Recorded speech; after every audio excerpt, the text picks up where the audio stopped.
नमस्कार, स्वागत है साहित्यिक झरोखा चैनल पर। आज हम करेंगे जयशंकर प्रसाद जी की कहानी देवव्रत की समीक्षा या सारांश। तो आइए देखते हैं। देखिए, यहाँ पर कथा के क्षेत्र की बात करें तो जयशंकर प्रसाद जी आधुनिक ढंग की कहानियों के आरंभीयता माने जाते हैं। यानी आधुनिक ढंग की कहानियों के आरंभकर्ता कौन है? जयशंकर प्रसाद जी है। सन 1912 ईस्वी में इंदु नामक जो पत्रिका निकलती थी उसमें उनकी पहली कहानी ग्राम प्रकाशित हुई। उनके 5 कहानी संग्रह में कुल मिलाकर 70 कहानियां संकलित है। डॉक्टर सत्य प्रकाश मिश्र के शब्दों में हिंदी कहानी में प्रसाद का योगदान दृश्य प्रधान चित्रात्मक और नाटकीयता के संरचनात्मक तत्वों के कारण ही नहीं है, बल्कि इनके माध्यम से उस आंतरिक संघर्ष और द्वंद्व को अभिव्यक्त करने की क्षमता प्रदान करने में है जो प्रसाद के पूर्व नहीं था। यानी इनसे पहले ये कार्य किसी ने नहीं किया। हिंदी कहानी में संश्लिष्टता और भावों के अंकन की सूक्ष्मता प्रसाद ने ही विकसित की। ये किसके विचार हैं? डॉक्टर सत्य प्रकाश मिश्र जी के ये विचार हैं। जयशंकर प्रसाद की जो देवव्रत कहानी है जिसके आज हम समीक्षा करेंगे, यह उनके कहानी संग्रह इंद्रजाल में प्रकाशित हुई। और ये कहानी संग्रह कब प्रकाशित हुआ? 1936 में प्रकाशित हुआ। ध्यान रहे कि इनके 5 कहानी संग्रह प्रकाशित हो चुके हैं। उनमें से एक जो अंतिम कहानी संग्रह वो कौन सा है? इंद्रजाल है। तो उसमें ये कहानी देवव्रत सम्मिलित है या संकलित है। तो आइए इसकी कथा वस्तु और पात्रों के बारे में जानते हैं। जयशंकर प्रसाद जी द्वारा लिखित देवव्रत कहानी एक युवती सुजाता की मार्मिक कथा है। यानी नायिका यहाँ पर कौन है? सुजाता है, जो संसार को दुख में मानकर संघ की शरण में जाती है और भिक्षुणी बन जाती है। देखिए, बौद्ध धर्म का जो संघ है उसमें जाती है और वहां भिक्षुणी बन जाती है, पर फिर भी उसे शांति नहीं मिलती। उसे एक देवता की प्रतिमा के सामने देवव्रत एक प्रकार का रथ के नीचे कुचलकर मार दिया जाता है, क्योंकि वह अपने प्रेम आर्य मित्र को पुकारना चाहती थी और स्थिवरों द्वारा धर्म के नाम पर उसके जीवन को नष्ट कर दिया जाता है। कहानी धर्मोन्माद और मनुष्यता के दमन पर एक तीखा व्यंग्य इस कहानी के माध्यम से किया गया है। इसमें जो मुख्य पात्र हैं, सुजाता है, एक साधारण स्त्री है जो धार्मिक आडंबरों से त्रस्त है और आर्य मित्र से प्रेम करती है। आर्य मित्र ये स्थिवरों के साथ रहता है जो धार्मिक संस्थाओं के प्रति वफादार है, लेकिन भीतर से मनुष्यता का समर्थक भी है। स्थिवर की अगर बात करें तो धर्म के आडंबर और आडंबरों का प्रतिनिधित्व करने वाले व्यक्ति हैं।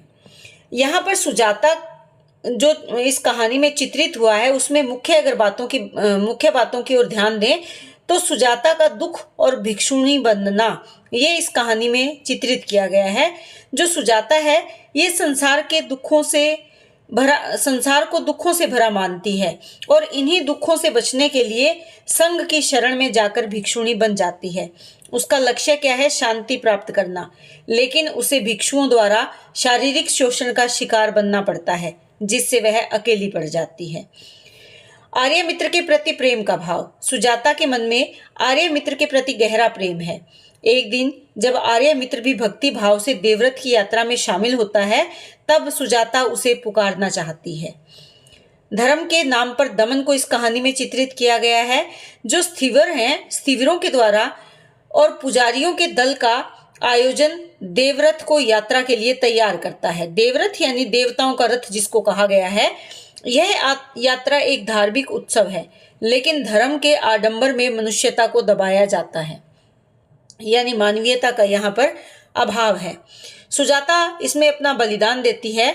अपनी अंतिम इच्छा को पूरा करने के लिए सुजाता स्वयं को देवव्रत के भीषण चक्रों के सामने फेंक देती है। उसका बलिदान प्रेम और मनुष्यता के दमन के विरुद्ध एक चीख है जिसे धर्म के अंधकार ने निगल लिया है। धर्मोन्माद का अंत। सुजाता के मारे जाने के बाद धर्मोन्माद में सब लोग काला पहाड़ चिल्लाते हुए भाग जाते हैं और धर्म के नाम पर हुए इस क्रूर कृत्य को उजागर किया जाता है। पात्र योजना की अगर बात करें तो इसमें सबसे प्रमुख पात्र सुजाता जो नायिका के रूप में है। ये कहानी की नायिका है और अपनी इच्छाओं को त्याग कर भी प्रेम और मानवीयता के मूल्यों को स्थापित करने का प्रयास करती है।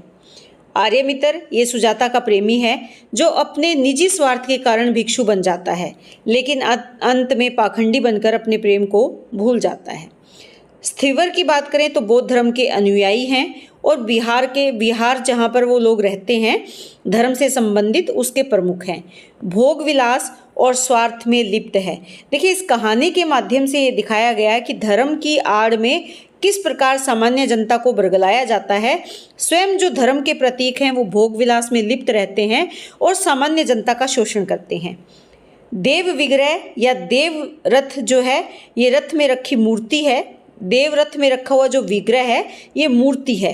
यह प्रतीक है उस निष्क्रिय धर्म का जो जन सामान्य के कष्टों को देख कर भी उदासीन बना रहता है। सुजाता देवरथ के पहियों से कुचल दी जाती है, लेकिन विग्रह अभी भी शांत है, स्थिर है, निष्क्रिय है। यानी धर्म किसी प्रकार की कोई प्रतिक्रिया नहीं करता, वो अपने भक्तों के प्रति उदासीनता ही प्रकट करता है। उद्देश्य और संदेश की अगर बात करें तो इस कहानी के माध्यम से ये दिखाया गया है कि धर्म में किस प्रकार आडंबर और पाखंड व्याप्त हो गए हैं। कहानी का सबसे प्रमुख उद्देश्य धार्मिक पाखंड और अंधी आस्था का पर्दाफाश करना है। जहाँ धर्म के नाम पर स्वार्थ और वासना की पूर्ति की जाती है, वहीं मानवीयता का बलिदान दिया जाता है। दूसरा क्या है, मानवीयता के महत्व को चित्रित करना। कहानी ये दर्शाती है कि धर्म से बढ़कर मानवीय प्रेम और करुणा के मूल्य होते हैं, जिनका बलिदान किसी भी धर्म के लिए नहीं किया जाना चाहिए। यानी मानवीयता का जो धर्म है ये सबसे ऊपर है। निष्क्रियता के विरुद्ध विरोध।